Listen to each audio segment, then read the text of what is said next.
ডাকাতি মামলার ঘটনা সংক্রান্ত দুইটা মামলা গত জানুয়ারি মাসে, একটা 3 তারিখে ঘটেছিল এবং আর একটা 22 তারিখে ঘটেছিল। এবং একটা ছিল ধানমন্ডি থানা 3 তারিখে ধানমন্ডি এলাকায় আড্ডা রেস্টুরেন্টের সামনে, আর আরেকটা ডাকাতির ঘটনা ঘটে সেটা হচ্ছে মোহাম্মদপুর থানা রেসিডেন্সিয়াল কলেজের সামনে। এই দুইটার মোডাস অপারেন্ডি বা একই রকম একই স্টাইলে ছিল।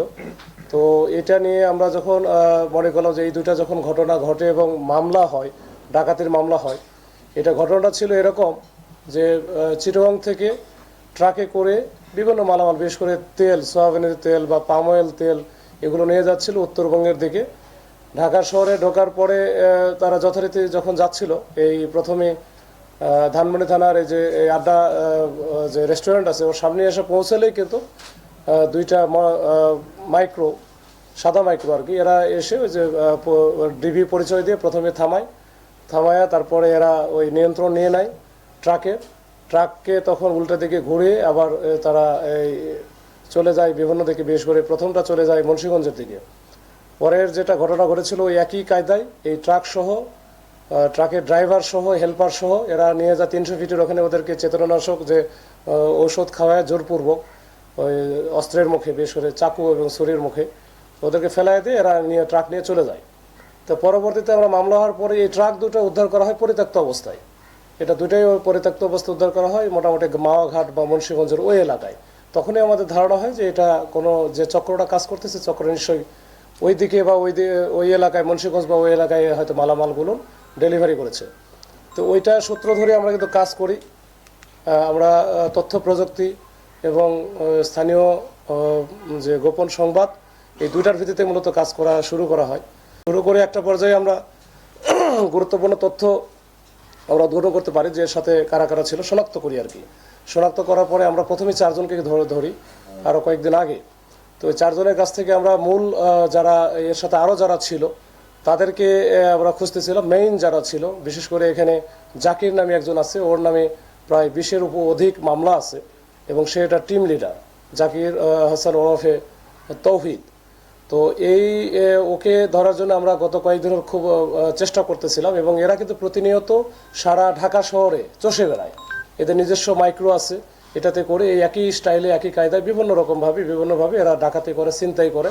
এরা ছিনতাইয়ের একটা বড় চক্র। পরবর্তীতে যখন আমরা তৌহিদ বা জাকিরকে ধরতে পারি, তখন এই জাকিরের সূত্র ধরে আমরা এদের টিমের অন্যান্য যারা সদস্য সবাইকে এক এক করে আমরা এই গত 2 দিনে আমরা ধরেছি। এবং ধরার পরে তাদের দেওয়া তথ্য মতে আমরা কিন্তু ওই যে মুন্সিগঞ্জে ওইখানে একটা বিস্কিট ফ্যাক্টরি আছে, যে বিস্কিট ফ্যাক্টরিতে এরা এই মালামালগুলো, বিশেষ সয়াবিন তেল, পাম অয়েল তেল, এগুলো গিয়ে ওদেরকে দিয়ে আসে। দিয়ে টাকা দেখলো যে মালামালের দাম হচ্ছে 30 লাখ টাকা, কিন্তু তারা পাচ্ছে 8 লাখ বা 10 লাখ টাকা নিয়ে আসছে। তো এতে ডাকাত যে পরিমাণে ইনকাম করে তার চেয়ে বেশি ইনকাম করে যাকে টাকাটা মাল দিচ্ছে, রিসিভার যে, সে কিন্তু এটা বেশি গেইনার হচ্ছে। তো যাই হোক, ওইটা আমরা পরে এই সূত্র ধরে আমরা ওখান থেকে বেশ কিছু ওই যে তেলগুলো যেটা ডাকাতি হয়েছে, এই সয়াবিন তেল, ওখানে 10 ড্রাম ভর্তি যেটা সয়াবিন ছিল, এটা আমরা ওখান থেকে উদ্ধার করি প্রায় 1900 লিটারের মতো, কেজির মতো। তো ওই অন্যান্য যে জিনিসগুলো ছিল এগুলো উদ্ধার করি। পাশাপাশি যে মাইক্রোবাসে করে তারা এই ডাকাতি কাজগুলো করতো, এই মাইক্রোবাসটা আমরা উদ্ধার করার সময়, যদিও মাইক্রোবাসটা আমাদের টিমের যে মাইক্রো ছিল ওটাকে বেশ কয়েকবার ধাক্কা মেরে মানে ওরা পালানোর চেষ্টা করেছিল এবং অনেক দূর পর্যন্ত একেবারে যাত্রাবাড়ি থেকে শুরু করে পরে আমরা মহাখালী গিয়ে তাদের ধরতে পারছি। এরকম একটা অবস্থা ছিল। তো এর মধ্যে একজন ডাকাত ছিল যার নাম বেলাল চাকলাদার। সে হচ্ছে মতিঝিল থানার ওয়ার্ড আওয়ামী লীগের ওয়ার্ড যুবলীগের সে কিন্তু সভাপতি। আবার তার বাড়ি শফিপুর এলাকায়, টাঙ্গাইলে। তো ওইখানেও মনে হয় 2বার স্থানীয়ভাবে মেম্বার নির্বাচিত হয়েছিল।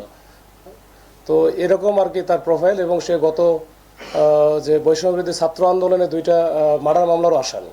তো এরকম আর কি। আর এদের এই 12 জন যে ডাকাত আমরা ধরলাম, এই 12 জনের ডাকাতের মধ্যে ম্যাক্সিমামই কিন্তু বিভিন্ন জনের বিভিন্ন এলাকায় সারা বাংলাদেশে এদের বাড়িঘর। এরা একসাথে হয়, একত্রিত হয়ে এরা ডাকাতি কার্যক্রমগুলো চালায়। তো এই হচ্ছে আজকের এই মূল ব্রিফিংয়ে এটাই মূল বিষয়, যে ডাকাতি করবে, অপরাধ করবে, সে পার পাবে না, সে যেই হোক। তো আমরা এইটা হচ্ছে আজকে মূল বিষয়। না, ও হচ্ছে আগে থেকেই ছিল এই যে একই টিম, এরা টিমের সদস্য আর কি, সে টিমের সক্রিয় সদস্য, এরা বিভিন্ন জায়গায় ডাকাতি করে বেড়ায়। যারা ডাকাত তো এরা তো পেশাদার ডাকাত, এরা পেশাদার ডাকাত, এরা সাহস টাহসের কিছু না, পেশাদার ডাকাত তো ডাকাতি আছে। আর এদিকে হয়তো বা সবাই জানে না তার বিরুদ্ধে আসলে ডাকাতির মামলা নাই, তখন মামলাটা খায় না, হয়তো গত টার্মে হয়তো ওইভাবে আসে নাই বা কেউ সাহস করে নাই মামলা করার জন্য, এরকম হতে পারে। হ্যাঁ, মামলা আমরা ওই মালামালগুলো উদ্ধার করেছি, ওগুলো জব্দ করা হয়েছে এবং যে রিসিভ করেছিল, যে 30 লাখ টাকার মালামাল 8 লাখ টাকায় নিচ্ছে, তো সে তো অপরাধী, তো তাকেও আমরা কিন্তু ধরেছি। রাজনীতির সাথে এটার সম্পর্ক নাই, কিন্তু এটা সে তো তার তো পেশা এটা থাকতে পারে, এটা তো আর আমার জানা নাই। তো সে হচ্ছে এই ডাকাতির সাথে জড়িত, এখন এর জন্য তো আর রাজনীতি বা অন্য কোনো কিছু দোষ নাই, একজন রাজনীতি করতেই পারে। এখন কেউ লোকজন না জানলে কি করবে, ওইটা ওদের ক্লোজ করা হয়েছে তখনই। প্রত্যাহারের পরবর্তী যে ব্যবস্থাগুলো সেটা হবে। ঠিক আছে, জি, আসসালামু আলাইকুম।